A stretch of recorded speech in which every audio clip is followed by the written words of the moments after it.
నమస్తే భయ్య. Weekend comment by RK ప్రోగ్రాంలో ఏబిఎన్ రాధాకృష్ణ గారు వైసీపీ వాళ్ళని గొర్రెలతో పోలుస్తూ ఒక వీడియో అయితే రిలీజ్ చేయడం జరిగింది.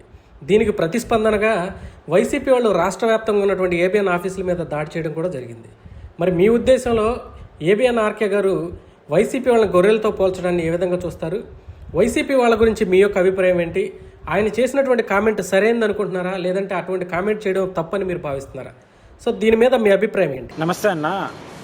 వీకెండ్ విత్ ఆర్కే దాంట్లో రాధాకృష్ణ గారు ఆ మాట అనడం వాస్తవం. కానీ దాంట్లో ఎక్కడా కూడా ఒక మహిళని కానీ ఎవరిని కానీ కించపరిచేటట్టుగా ఆయన ఒక ఉదాహరణ చెప్పారు. సరే, ఈ వైసీపీ పార్టీలో జగన్మోహన్ రెడ్డి అని బ్యాచ్ ఎట్లాంటి వాళ్ళు అంటే ఒక గొర్రె వెళ్ళిందంటే ఆ గొర్రెల వెనకాల గొర్రెల మందలాగా వెళ్తారే తప్ప అది నిజమెంత అబద్ధం ఎంత దాంట్లో తన్ని ఏంటిది అనేది ఆలోచించరు. ఆయన వెళ్ళి దూకమంటే దూకుతారు, కూర్చోమంటే కూర్చుంటారు, కొట్టమంటే కొడతారు, ఏనా చేస్తారు. సరే, వీళ్ళు మనస్తత్వం ఏంటి, వీళ్ళు అసలు గొర్రెల లేకపోతే నిజమైన కార్యకర్తల ఏంటి అనేది కొన్ని ఉదాహరణలు తీసుకుందాం. ఎప్పటి నుంచి తీసుకుందాం? 2019 నుంచి అసలు వీళ్ళ చెప్పిన జగన్మోహన్ చెప్పిన దానికి వీళ్ళు తానా అంటే తందానా ఎటువంటి పాయింట్లో మాట్లాడారు చూద్దాం. 2019 ఎలక్షన్కి ముందు, కరెక్ట్గా ఎలక్షన్కి ముందు ఏం జరిగింది? వివేకానంద రెడ్డి గారు చంపేశాడు. ఫస్ట్ ఏమన్నారు? అతను బాబాయ్కి గుండెపోటు అని చెప్పారు. మీరు మాట్లాడకుండా నమ్మారు. అయ్యో, వివేకానంద రెడ్డి గారికి గుండెపోటు అంటే చెప్పి రాష్ట్ర వ్యాప్తంగా మీరు ఎన్ని పెట్టి గుండెపోటు అని చెప్పారు. ఎప్పుడైతే అక్కడ పోస్ట్ మార్టం అయిందో అక్కడ గొడ్డల పొట్టం జరిగిందని నారాసుర రక్త చరిత్ర అనగానే నారాసుర రక్త చరిత్ర అని చెప్పి ఎగేసుకుంటూ ఒక గొర్రె వెనకాల గొర్రెల మంది వెళ్ళినట్టు మీరు అదే బిహేవ్ చేశారు. ఇది చాలదా? మీరు గొర్రెలా లేకపోతే వైసీపీ కార్యకర్తలు అనేది మీరు ఆలోచించుకోండి. దాని తర్వాత మళ్ళీ మీరు మాట్లాడుకుని నమ్మరు. అతను కూతురు సునీత చంపిందని అన్నారు. అతను ఎప్పుడైతే సిబిఐ కేసు నడుస్తుందో ఇవన్నీ నడుస్తుంది. వివేకానంద రెడ్డి గారి హత్య గురించి నడుస్తున్నప్పుడు ఏం చెప్పారు? సునీత గారు చంపేశారు అని చెప్పారు. సునీత అనే వివేకానంద రెడ్డి గారిని చంపేశారు, కన్న కూతురే ఆ తండ్రిని చంపేసిందని చెప్పి మీరు ఎగేసుకుంటూ గొర్రెలాగా, ఆయన ఆ గొర్రెల మందలాగా మీరు ఎగేసుకుంటూ వెనకాల వెళ్ళి ఆయన చెప్పిందల్లా విని మాట్లాడారు. మళ్ళీ మీరు అది కరెక్ట్ అనే నమ్మారు, జై కొట్టారు. ఏది జై జగన్ అంటూ ఆ జై సునీత గారు చంపేశారు అని చెప్పి మాట్లాడుకున్నారు. అతనికి ఎలక్షన్ 2019 ముందు ఏం చెప్పాడు? అప్పుడు అసెంబ్లీలో బిల్లు చేసేటప్పుడు రాజధాని అంటే ఇక్కడ ఉండాలి, దీనికి ఇన్ని ఎకరాలు కావాలి, ఇది కావాలని చెప్తే అమ్మ మా జగన్ ముందే చెప్పాడు ఇన్ని ఎకరాలు కావాలి, అన్ని ఎకరాలు కావాలి, చంద్రబాబు నాయుడు కన్నా ముందే అమరావతిలో ఇల్లు కట్టుకుంటున్నాడని చెప్పి జై అమరావతి అని చెప్పి వేసుకున్నారు. సీన్ కట్ చేసిన తర్వాత గెలిచిన తర్వాత ఏం జరిగింది? రాష్ట్రానికి ఒక రాజధాని కాదు, 3 రాజధానులు కావాలనగానే అవును 3 రాజధానులు కావాలి, ఒక రాజధాని ఏంటని చెప్పి రాష్ట్రానికి 3 రాజధానులు కావాలని చెప్పి 3 రాజధానులు అని చెప్పి అమరావతి రైతుల్ని, తెలుగుదేశం వాళ్ళని, బీజేపీ వాళ్ళని, అక్కడ ఎవరినైతే సపోర్ట్ చేస్తారో వాళ్ళని లకారాలు బూతులు తిడుతూ వాళ్ళకి ఒక కులాన్ని అంటకొట్టి బూతులు తిడుతూనే ఉన్నారు, మాట్లాడుతూనే ఉన్నారు.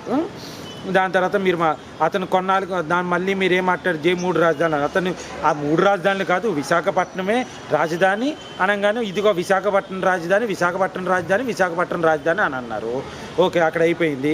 అంటే ఒక అమరావతి కాదు, 3 రాజధానులు కాదు, విశాఖపట్నం ఎన్ని మార్చినా సరే గొర్రె వెనకాల గొర్రెల మంది వెళ్ళినట్టు మీరు అట్లానే పోయారు.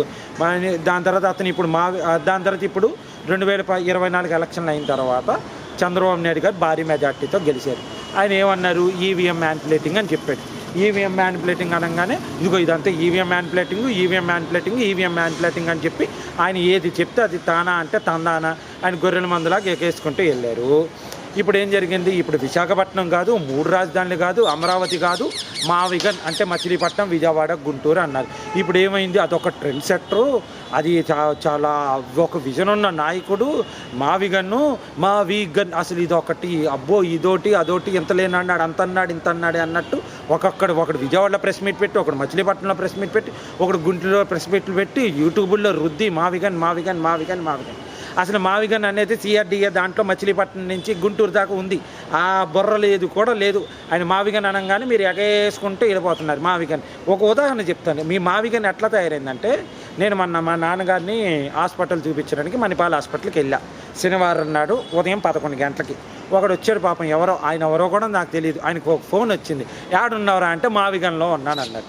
ఏందిరా అంటే మీకు తెలీదా మచిలీపట్నం విజయవాడ గుంటూరు కలిపి కొత్త రాజధాని జగన్ చెప్పాడు కదా మావిగా అనగానే హాస్పిటల్లో ఉన్న వాళ్ళందరూ ఇంక్లూడింగ్ పేషెంట్లతో సహా నవ్వి ఉన్నారు. ఆఖరి నీ మావిగాని పరిస్థితి అది.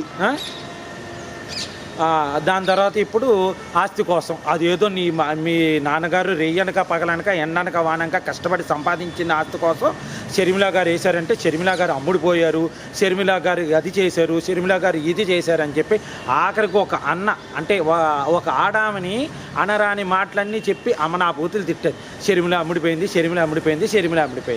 దాని తర్వాత విజయమ్మ గారు ఒక లెటర్ రాయంగానే విజయమ్మ గారు ఈ లెటర్ రాయంగానే అసలు మీరు రాజశేఖర రెడ్డి గారి భార్యనా, షర్మిలమ్మ గారికి మీరు సపోర్ట్ చేస్తున్నారు, జగన్ని వదిలేశారు అని చెప్పి ఆఖరి విజయమ్మ గారిని కూడా తిట్టడం మొదలుపెట్టారు. మా విజయమ్మ ఈ విజయమ్మ కాదు వేరే విజయమ్మ ఉందని చెప్పి మళ్ళీ మాట్లాడారు.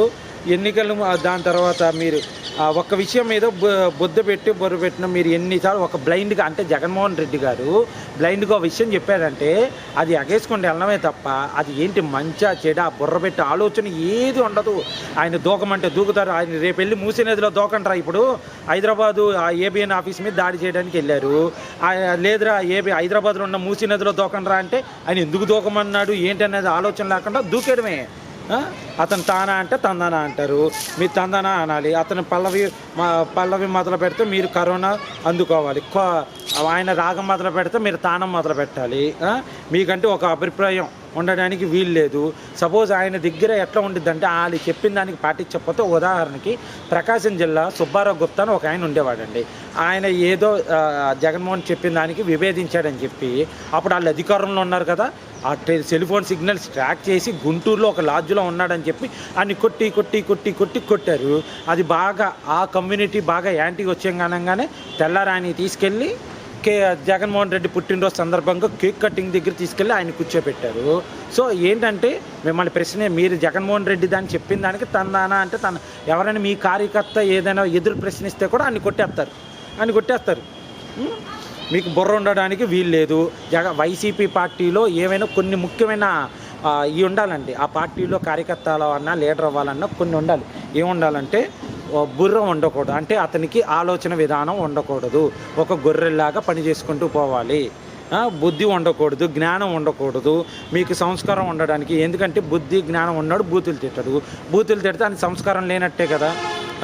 మిమ్మల్ని మీరు ఎక్కువగా ఊహించకూడదు. అంటే ఏదైనా సరే ఇప్పుడు ఆ జగన్మోహన్ రెడ్డి ఫైనల్, ఆయన జగన్మోహన్ రెడ్డి శిఖరం, మేమందరం కింద అన్నట్టుగా మీరు ఉండాలి. మీరు జస్ట్ జగన్ రెడ్డికి కట్టి బానిసలు అంతే. జగన్ రెడ్డి బట్టను నొక్కితే డ్యాన్స్ వేసే చిట్టి రోబోలు. ఇప్పుడు జగన్మోహన్ రెడ్డి అంబాటి అని బూతులు తిట్టానంగానే అంబాటి బూతులు తిట్టాలి, ఆ తోపు తిట్టి బూతులు తిట్టానంగానే బూతులు తిట్టాలి, ఆ నందిగాం సురేష్ అరటి తోటలు తగలబెట్టానంగానే తగలబెట్టాలి, ఈ రోడ్లు తవ్వేసుకోవాలి.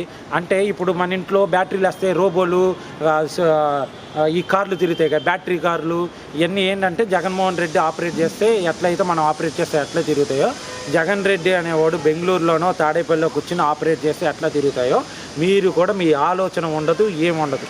ఇప్పటికైనా మారి ఏది మంచిది ఏది చెడు అని ఆలోచించుకోండి.